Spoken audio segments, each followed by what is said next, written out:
Bonjour à tous, on se retrouve aujourd'hui pour ma deuxième vidéo qui va aujourd'hui parler du besoin de politique. Alors, pour préciser tout de suite, ce que je vais appeler politique, c'est ça concerne la société et la question sous-jacente, c'est comment l'individu peut avoir une meilleure participation au sein de la société, comment il peut être acteur de cette société. Donc d'abord, dans un premier temps, on va parler un peu de l'aspect philosophique et on peut revenir sur la définition de la démocratie. Donc la démocratie, ça vient de demos kratos, donc le pouvoir du peuple. Et on sait que chez les Grecs antiques, ça renvoyait en fait à la démocratie directe. C'est-à-dire que le peuple à Athènes pouvait directement être acteur de la société, donc via le tirage au sort, etc. Et on peut aussi citer la définition très connue de Lincoln, du célèbre président Abraham Lincoln, qui disait la démocratie est le pouvoir du peuple, par le peuple, pour le peuple. Or, aujourd'hui, on est donc, peut-être vous le savez, on est dans un système qu'on appelle représentatif. Donc, c'est-à-dire que l'individu n'agit pas directement au sein de la démocratie, mais il élit des représentants qui sont censés ensuite le représenter. Donc vous voyez bien que tout le problème se situe là. Les représentants ne semblent plus représenter l'individu et c'est ce qu'on voit donc à travers les nombreuses manifs qui prennent place ces derniers temps. Et c'est pourquoi il y a donc ce besoin de politique pour lequel je fais ma vidéo. Donc une réponse aux faillites, on va dire, aux failles de la démocratie représentative, ça a été ce qu'on appelle la démocratie participative, qui a donc pour but de faire participer directement les individus.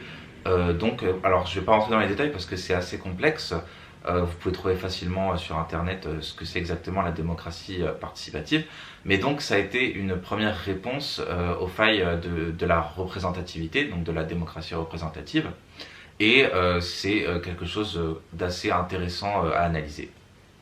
Donc pour en revenir sur l'aspect purement philosophique, en fait la philosophie elle va être intéressante pour répondre à ces questions parce que dans un premier temps elle va permettre de répondre à des grandes questions en lien avec le pouvoir. Donc qu'est-ce que le pouvoir, qu'est-ce que le peuple, qu'est-ce que les institutions, etc.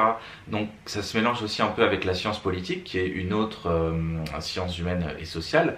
Mais donc en fait la philosophie va être très intéressante pour cela parce que donc elle va donner des réponses dans un premier temps. Et dans un deuxième temps, en quoi la philosophie peut-elle nous aider à répondre à ces questions?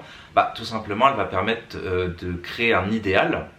Par exemple, l'idéal d'émancipation, c'est-à-dire que en philosophie, on peut considérer que l'individu se dirige entre guillemets vers un idéal, et même si cet idéal peut paraître flou, il donne quand même un chemin vers où aller. Donc en l'occurrence, le chemin vers l'émancipation, c'est par exemple par le vote de droit. Donc je vais prendre un exemple tout bête, sur la question de l'avortement. Aller vers l'émancipation en démocratie, donc ça veut donc dire, pour la question des femmes et de l'avortement, voter le droit qui permet à chaque femme de pouvoir librement avorter. Du point de vue historique maintenant, il faut savoir que ce besoin de politique, il est donc ancien. Donc on l'a vu par exemple avec la démocratie athénienne, donc qui inclut chaque participant. Donc chaque personne peut être à même de participer à la vie politique. Or, sur cette question-là, il faut savoir que à l'époque, des grands penseurs comme le célèbre Platon, ont été plutôt critiques vis-à-vis de cela, parce qu'ils disaient que chaque individu devait avoir une certaine instruction pour pouvoir participer à la société, parce qu'on ne dirige pas comme ça, de nulle part, on va dire, une société. Donc la vie publique, ça nécessite une certaine instruction. Donc je pense que c'est un élément qui est important à savoir. Et face à ça, aujourd'hui on pourrait tout simplement répondre qu'avec Internet, n'importe qui peut avoir des rudiments de base, on va dire, qui lui permettent finalement d'avoir une compréhension minimale des enjeux de la société et donc finalement lui-même de peser sur la société.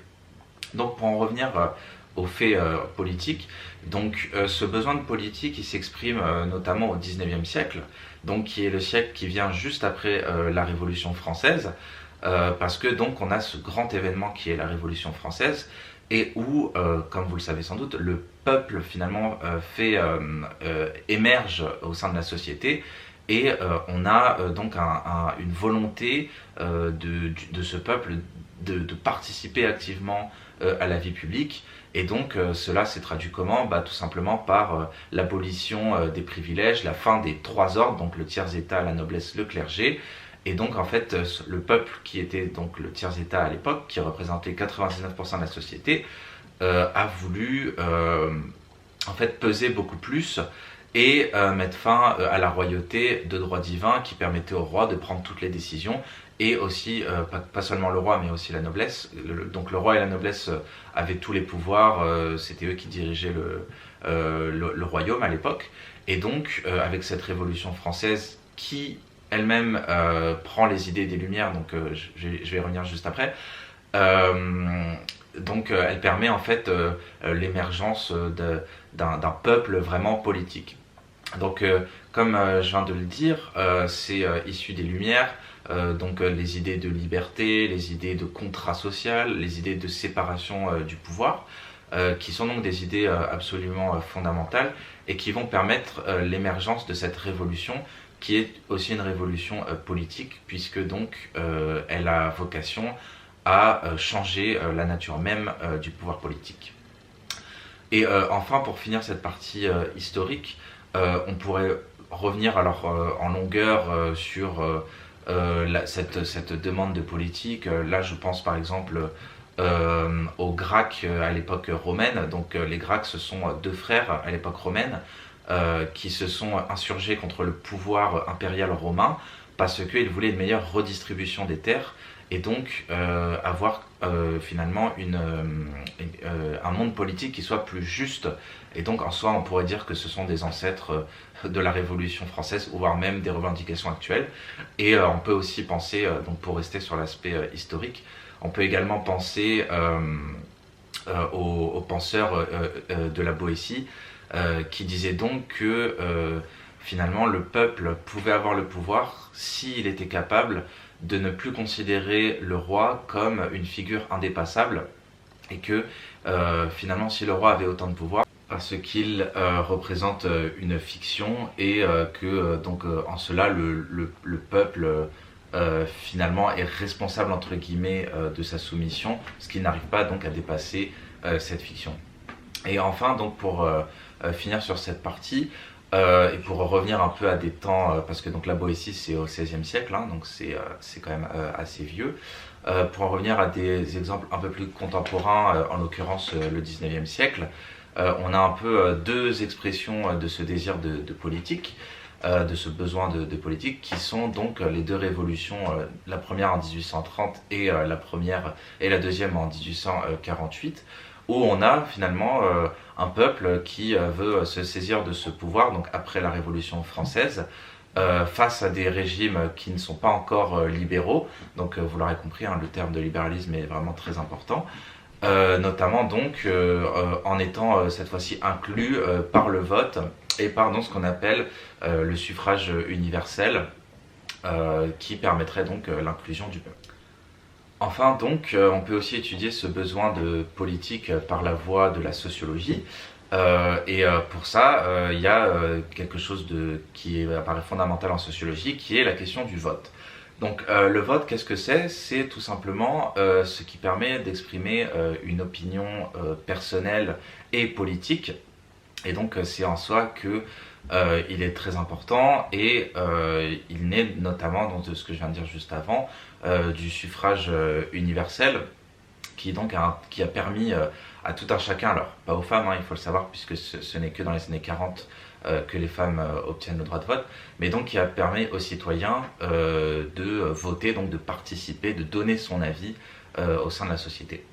Or, aujourd'hui, qu'est-ce qu'on voit dans nos sociétés? On a une abstention qui est grandissante et qui en tant que tel nous montre que les citoyens ne se sentent plus représentés et que l'offre politique ne leur correspond plus. Alors l'offre politique, quelle est-elle? C'est simple, c'est la gauche et la droite. Donc la gauche et la droite et les partis qui vont avec sont censés représenter un ensemble de valeurs. On est plus ou moins de gauche lorsqu'on a plutôt des valeurs humanistes, de progrès, etc. Et plus à droite lorsque l'on a plutôt des valeurs proches du conservatisme. Et donc aujourd'hui ce qu'on voit c'est une montée des extrêmes parce que ni la gauche ni la droite ne semblent aujourd'hui répondre à toutes les questions dont j'ai parlé auparavant et en fait notamment d'avoir une critique en ce qui concerne la critique on va dire profonde de la société et les extrêmes apparaissent au contraire comme capable de répondre à cette crise profonde, quand bien même il s'agit en réalité de mensonges, puisque il s'agit tout simplement de populisme, c'est-à-dire, on pourrait résumer ça facilement, donner au peuple ce que le peuple veut, mais sans qu'il y ait de l'honnêteté derrière tout ça. Voilà, c'est un véritable phénomène aujourd'hui, pas que en France d'ailleurs. Alors au-delà de ça, on peut aussi faire une analyse liée à la classe sociale. Finalement aussi ce clivage gauche-droite, il peut recouvrir celui des classes sociales. Donc on pourrait schématiquement dire que par exemple plus on est aisé, plus on vote à droite. On voit bien que en fait la classe sociale aujourd'hui détermine quand même toujours le vote et donc finalement que la classe sociale détermine l'horizon même je dirais de projection de l'individu. Comme je l'ai dit, hein, donc par exemple si on est dans une classe sociale aisée, on va plutôt voter à droite et on va plutôt vouloir avoir une société conservatrice, c'est-à-dire qui maintient, pour faire schématique, qui maintient l'ordre établi, donc l'ordre tel qu'il est à l'heure actuelle. Pour toujours rester sur de la sociologie, il y a une notion qui est importante qui est celle de capital. Alors c'est le célèbre sociologue Bourdieu qui a mis en lumière l'existence de plusieurs capitales, notamment le capital culturel, donc je vais vous expliquer en quoi c'est important. Alors en fait le capital c'est un ensemble de valeurs qui va faire qu'on se sent appartenir à un groupe. Comme je viens de vous l'expliquer, hein, quand on est plutôt de classe aisée on est plutôt à droite et quand on est plutôt à droite on est plutôt conservateur. Et en fait, Bourdieu, il va parler donc des capitales sociales et culturelles notamment. Et je vais revenir sur le deuxième, le capital culturel. Donc le capital culturel, c'est l'ensemble des valeurs intellectuelles qui font que l'on va se distinguer en société. Et donc en fait, aujourd'hui, ce besoin de politique, il va être très lié à cette question du capital parce que là encore en fait le capital va aussi déterminer, donc le capital culturel, le capital social vont encore déterminer notre vote. Donc cela montre bien que le besoin de politique reste très lié à sa classe sociale, à son groupe d'appartenance.